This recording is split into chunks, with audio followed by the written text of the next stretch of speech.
Welcome here. This is Fraser Mulholland, the Commissioner of the Vancouver Golf Tour, and I'm here with Ilrian Zalli, former Vancouver Golf Tour player, alumni, 4-year player, three-time Order of Merit winner. Last year, coming off a huge, successful year, I should say, with 8 wins on our tour, topping all sorts of records, including Nick Taylor's all-time money earnings. Now a Challenge Tour player. Well, it's been a very interesting last year or so. Obviously playing on your tour and getting some experience there and having it build toward my Q school at the end of fall. And now already I've started to play some tournaments, and it's been a lot of change really quickly, but I have still the same people around me helping me out and cheering me on. It's a lot of it's been changing, at least in tournaments I've been playing, but I think that as a player and my process is staying pretty much the same. Well, let's go back about, well, 2 or 3 months ago now, when Yeah. you went and rolled into the Q School for DP World Tour. You got through the first round with a real good final day to get through. Right. Second stage, breeze kind of through there. Talk about the final stage and just how much pressure and how you got through that. It was interesting to finally be playing tournaments with people that you've seen on TV and things like that. So I tried not to let that distract me too much. And I just focused on what I had been doing in my previous 4 years as a mini tour player and having that help me. And at the end of the day, competing is the same everywhere. So even though I was playing against really good players, I just tried to stay present and positive and not put too much pressure on myself. And surprisingly, that worked pretty well to handle the big moments. So I had a good Q school, and I just want to do some of the same things now that I'm playing the tournaments. So there was a little stretch between Q School and then the first event on the Challenge Tour. It was 4 weeks straight, basically in South Africa.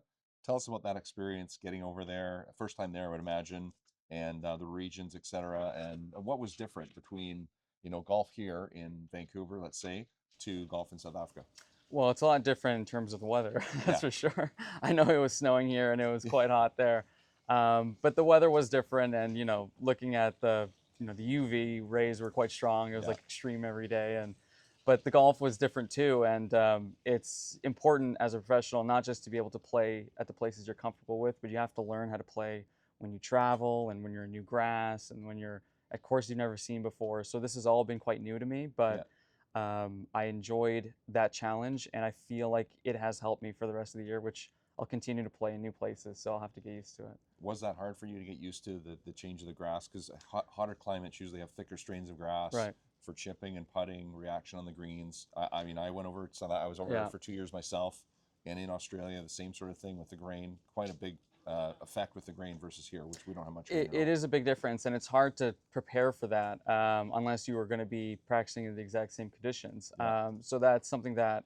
I've been learning, and I'm sort of developing my own process for how I'm going to go about learning new conditions in the future. Yeah. But yeah, that was a little bit of a struggle, and definitely when you're playing against players who are as good as players on these tours, there's not much of a chance for you to figure these things out. You kind of have to do it as quickly as possible. So that's a learning curve that I'm going through right now. But I think the more tournaments I play, the more I'll kind of figure out what works for me and how I can sort of, perform at a high enough level to keep up with these guys. Now, in about a week, so you're going to be heading away to the next journey. Yeah. Is it's a worldwide tour. This It is. Challenge Tour. I'm figuring that out. India. Yeah. India. Yes. First time to India. Never been to India. Right. It's going to be the first time, basically, all these places for me. So how much preparation can you do in advance with the golf courses? Can you Google map them? Can you see them on their sites? Is there much to kind of go, or is it like when you get there, as much work as you can? Well, thankfully, they've been playing these courses playing these tournaments the same courses every year. So I can go in and sort of look at what the best players were doing and what they were doing on each hole, and I'll look at course overviews and things like that. And in terms for that the fact it's going to be different, I think it's important to just be mentally prepared for the fact that it's going to be different and challenging. Yeah. So maybe that was something that I struggled with a little bit when I went to South Africa, but I'm sort of going to embrace the chaos a little bit more when I play these events in the future. And in terms for India, I think it's going to be foreign for me, but it's going to be foreign for basically everyone. So sure.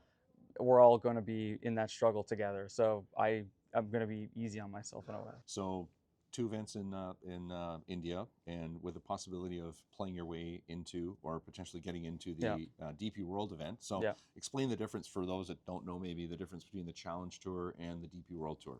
Well, I think if we were to use the North American comparison, the DP World Tour is the PGA Tour of Europe, basically, Yeah. and Challenge Tour will be their Corn Ferry equivalent. In Europe, one of the things I like is that the two tours kind of work a little bit more closely with each other than the Corn Ferry and the PGA. Right. So it's easy for players like myself who are on the Challenge Tour Yeah. to earn spots actually into DP World Tour events. Yeah. So Because you have status. You I have do. some status on DP World I'm Tour. still technically a Yeah. DP World Tour player, Right. although I don't, have the same kind of pull as like a Rory McIlroy would have getting Right. into tournaments. But you have to wait kind of for your spot to come I up. do, Right? yeah. And then it'll happen in certain events. For example, in India, first 2 weeks I'm playing on the Challenge Tour. The third week there's a European Tour event, the Indian Open, and that's a tournament that I'm sort of in the wings. I think Waiting for your number comes kind of up, waiting for right? my number to come Yeah. up, and there's a good chance that I'll get into that. So hopefully that's my European Tour debut. Yeah. And that's one of the things I liked about that tour system is you can sort of play your way into higher things if you're Yeah. doing well. Let's talk about the money difference between. I think I was looking at the purses, about 3 to 350,000 US purses on the Challenge Tour. You go up to the DP World Tour. What would the Indian Open be? Like 1.5, Well, 2 million? I think it's 2.5 that Yeah. week, so it's So 8 to a 10 multiple times. of 7 or 8. Yeah. So Yeah. obviously you're going to make a lot more if you're able to make a cut and get a top finish. So Yeah. those events for me would be important to just get some extra money and sort of fund my Challenge Tour year and just Yeah. anything I want to do. So that's why it's so important. I mean, we all know why you want to play on the big tours. They have more money and more for sure. opportunities. Yeah. And that's something that I'd like to try to benefit from if I can get a chance. Is there a similar process like on PGA Tour? If you top 10 a PGA Tour event, you're in the next event. Yeah, so if you top 10 the Indian Open, you can play the next right event. right they'll help you out. As a European Tour member, I can still be eligible to be on the Race to Dubai. Okay. So if I were to have a few events in the European Tour that did okay, I Yeah. can get a place on the Order of Merit. Right. And hopefully at the end of the year that can sort of help me with my status. So there's all sorts of ways to kind of play my way in. I Yeah. need the opportunities, and then from there I need to play well. Yeah. So now after India, obviously there's a lot. And let's talk about that. The uncertainty of where am I going to be in a month or in 6 weeks? Because you do top 10 India. Where do they go next week after that for the? I think it's in China in like 3 weeks. I think the Indian event is just before the Masters, so there's going to be a little bit of a break.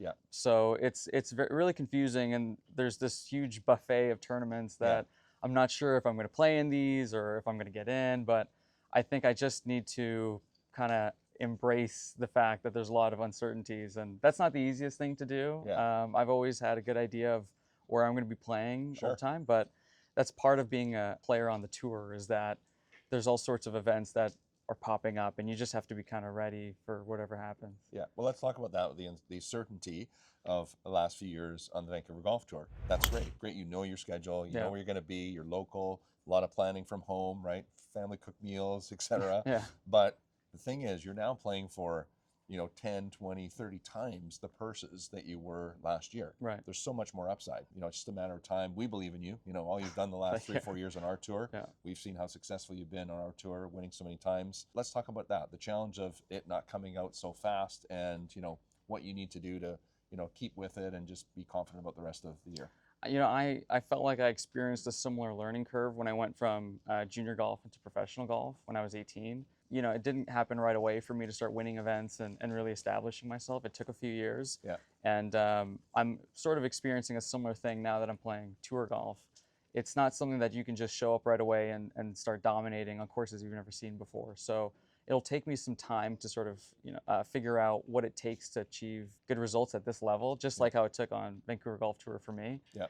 From what I've done on VGT, I was able to start from the bottom and get all the way to the top of the tour. Yeah. I can sort of do a similar thing with something like the Challenge Tour. For sure. Yeah. It's not an overnight thing, right? And you look at Nick and Adam who got their status on, VGT and then Canadian Tour, but they were on Canadian Tour for 2 or 3 years before they got to the web.com, now Corn Ferry Tour, and a couple more years of that before they even got to the PG Tour. 6 or 7 years through mini tours and Canadian Tour. Yeah, and it's something that, as much as I appreciate all the support that I get, I think that we all have to be patient in terms of, what's going to take. I mean, these players on the DP World Tour and the Challenge Tour, they're some of the best players in the world. Like we're talking top 500 ranked players, and there's former champions on the European Tour that I'm playing against, and there's players who've been on the Ryder Cup that I play against, and it's going to take maybe a few years, but this is kind of why I turned pro so early, right? Yeah. So I'm 22 Yeah, right 22. now, so I'm giving myself as long of a runway as possible to get on those top tours.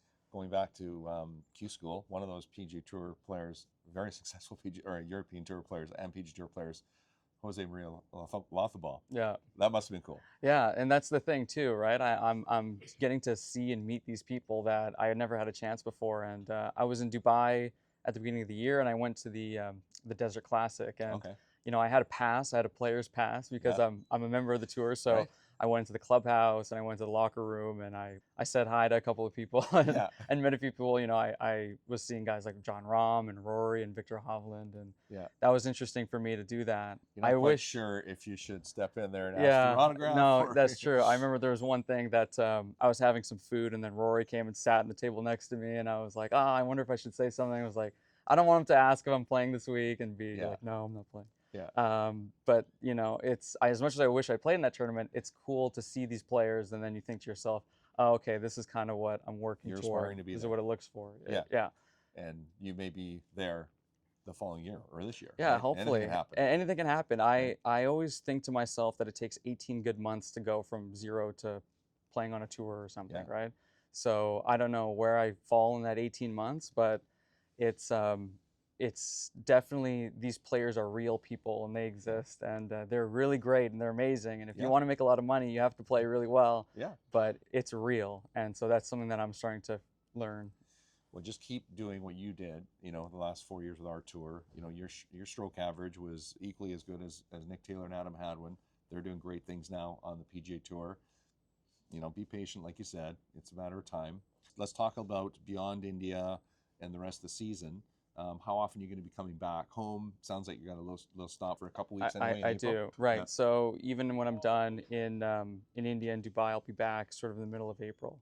And I know that the tour here kind of has already kicked off by then. So I look to play a few events on VGT just to sort of work on some things, just get some more competition when I can. I'd rather be playing events than just sitting around. So for sure. play a little bit on VGT, and then toward the end of May, I go to Europe. And this is kind of a long stretch in the summer where I'm going to be there, I think, for around 4 months or so, playing tournaments. Yeah. And then I return sort of toward maybe the middle of September.